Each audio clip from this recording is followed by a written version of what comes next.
Joining us on this special edition of Toyota Sports Talk, we've got the head coach of the Maryland men's basketball team, Buzz Williams, joining us.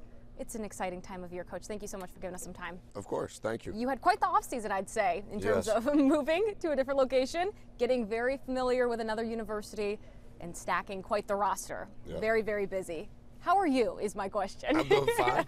Okay, good. I've become more accustomed to the pace. Okay. Very thankful for the opportunity, grateful for the people in the office every day, grateful to build relationships with the players on the floor and in the locker room and off the floor. So it's been a lot, Yeah. but not just for me, it's been a lot for everybody. And so we're excited collectively about the opportunity in front of us. Well, you've answered countless times why Maryland, so I'm going to make you do it one more time. I mean, you had no connections to this school, never coached in the Big Ten. It was quite the challenge to maybe pick up and start a new journey for you, but why was it the right fit? Yeah, I was really excited. That's what this has become in the new model of college athletics. When you take a job, you anticipate that you would start from the beginning. Dr. Pons was tremendous in our interactions prior to accepting the job. I felt great peace, as did my wife, with the opportunity, what it has been in the past, the history of the program, the success of the program, not only nationally, but also internally, locally.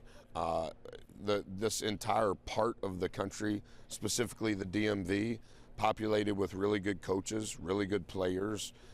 So there were a lot of things historically that lined up that said it was a great opportunity. Yeah, let's talk this roster, because you mentioned a couple minutes ago it wasn't like you were grabbing 4 people, grabbing 2 people, knowing exactly the pieces that you wanted to help fill this roster. You started from, kind of ground zero outside of the 4 guys that decided to follow you here. Walk us through just the process of it, the struggles of it. Yeah, it's hard to articulate transparently, like the pace of it all. I think there were over 2,000, almost closer to 3,000 players in the portal, and it's very similar to the stock market almost.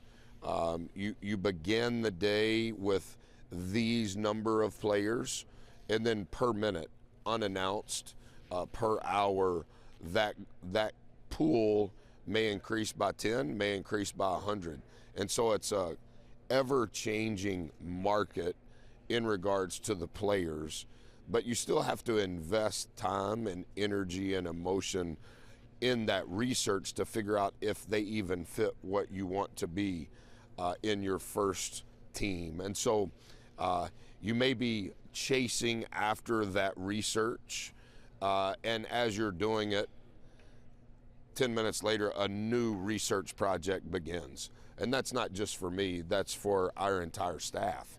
And so we would try to get together early in the morning and kind of talk about, okay, here's our plan. And then we would get together in the afternoon and say, here's the update. And then we would work until late at night and go, okay, here's where the day finished. And this is an idea of where we should start. But you can go in the portal literally at any time. So it's not just a 9 to 5 deal. So we would sleep however many hours at the hotel, and by the time we would wake up, there may be new names that we would have to search. And so it was, we had never done it before. We had never started from ground zero, but that's kind of what the business has become now. Yeah, you mentioned guys that are a part of your plan, what you want to put forth. Aside from X's and O's, guys that can, hit a 3-pointer. What were the kind of guys you were looking for to fill this roster? Yeah, I like to know who they are. I think it's as much of a partnership as anything now is what's important to me as the head coach and what I want our program to be about. Does that match what you're wanting from your experience?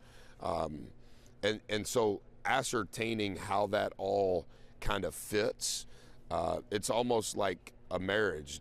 Is this going to work? Is this going to work long term? Do we want it to work long term? Are you just interested in dating? And so who they are as people and how they've been raised and their sphere of influence, all of those things are more important to me, particularly in our first team, than their talent. I understand there's a prerequisite to the talent, but who they are is more important. It was funny when we sat down with Isaiah Watts a short time ago. This will be a paraphrase, but he said, Coach basically said if I walked by him on the street, he wouldn't have blinked an eye, but he said there was an energy about me that he really that was captivated. it. I never met Watts until he came to school here. Okay. You know, and so much of that stuff is happening through technology now, and I'm not good with social media in recruiting anybody, but there are a lot of Zooms, and Watts' energy on the Zoom, his body language, his eye contact, and it's hard to determine in a Zoom if those things are real.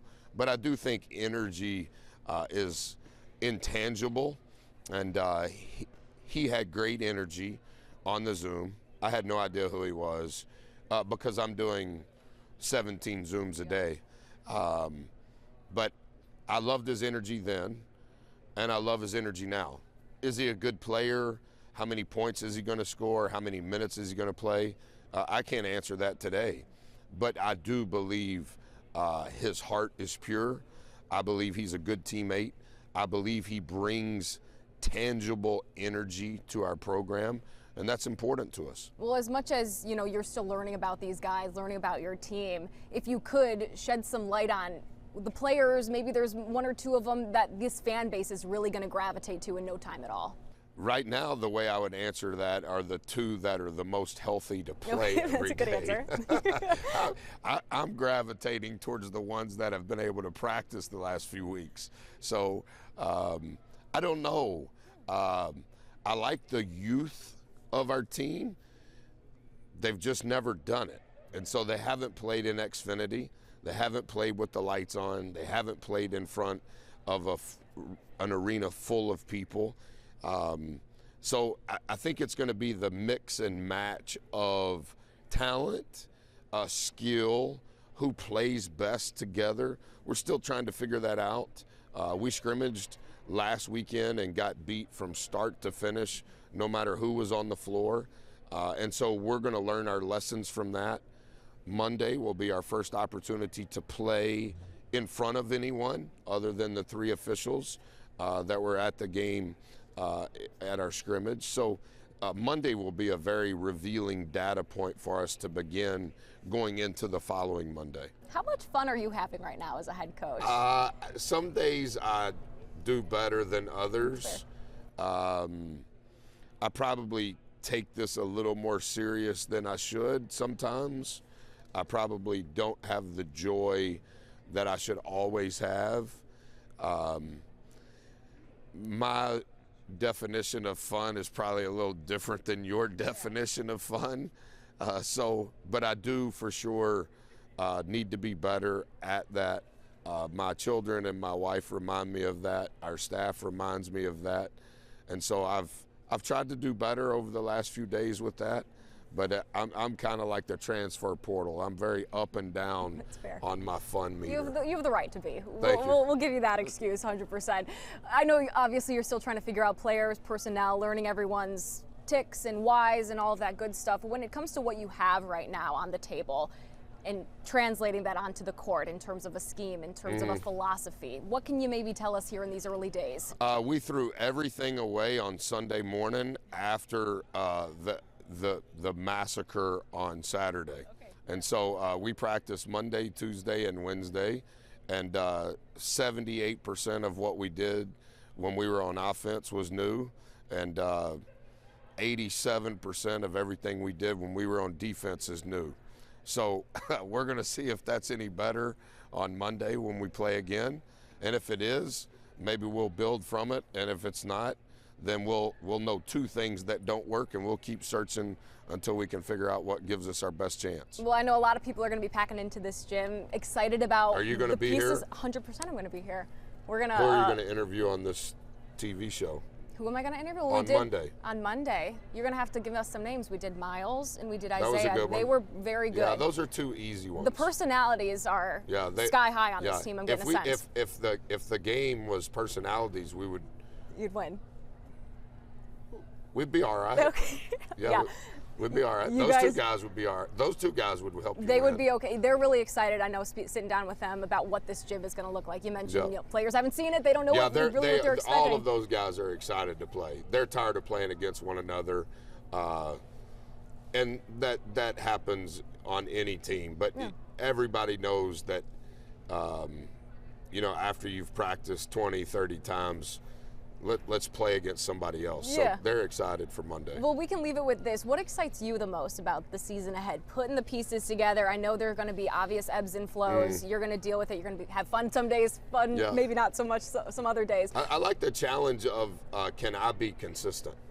In the roller coaster of what it's about to be, can I model the behavior that I would like our players to have in regards to the volatility? And my example needs to improve, and I'm concentrating completely on making sure that my words and my actions match up. That's the beauty of sports. That's you right. can improve every day. That's Awesome. exactly right. Coach, Thank pleasure you. to meet you. Thank Nice you so to much meet for you. giving us some time. Yes, ma'am. Buzz Thank you. Williams joining us tonight on Toyota Sports Talk. Sit back and relax. We've got another couple of great interviews to bring you coming up next.